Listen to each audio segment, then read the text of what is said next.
Кривични пријави од МВР за 2 скопјанки се сумничат за суров, нехуман и нечовечки однос кон стари изнемоштени лица, кои биле сместени во 2 приватни домови. Еден од нив е и овој зад мене.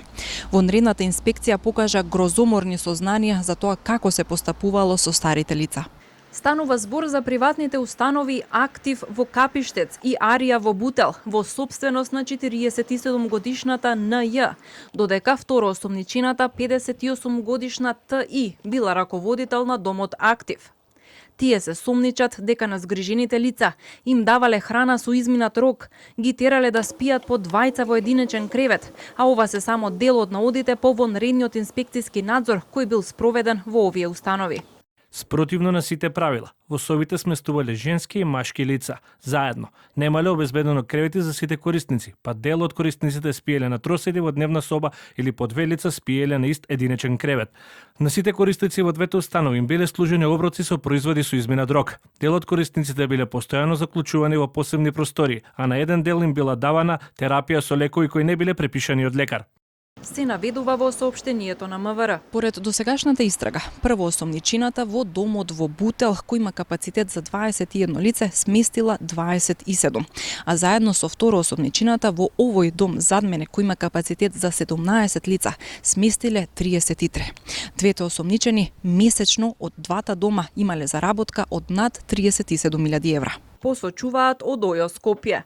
Двете приватни установи сместувале корисници над дозволениот капацитет, неуредно ја воделе пропишаната евиденција за корисници на социјална услуга, не последувале досие со стручна документација за сите корисници, не воделе евиденции за одржување на личната хигиена на корисниците, немале вработено соодветен број стручни кадри во смена, а имале вработено лица без соодветна документација за вработување и немале обезбедено 4-дневни оброци. Во соопштенијата на МВР и ОЈО Скопје се вели дека на лицата кои биле згрижени во овие домови е извршен лекарски преглед во Институтот за судска медицина и тие се префрлени во други установи за згрижување. Сепак, екипата на ТВ24 затекна роднини на згрижени лица од домот Арија, кои дојдоа да си ги земат своите блиски, иако домот веќе требаше да биде испразнет и заклучен.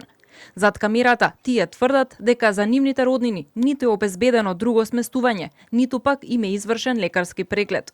Приморани сме сами да бараме алтернативно сместување во најкраток можен рок. Никој не ги згрижи нашите роднини. Некои од старите лица овде се неподвижни и за нив е уште потешко да се најде сместување за кратко време.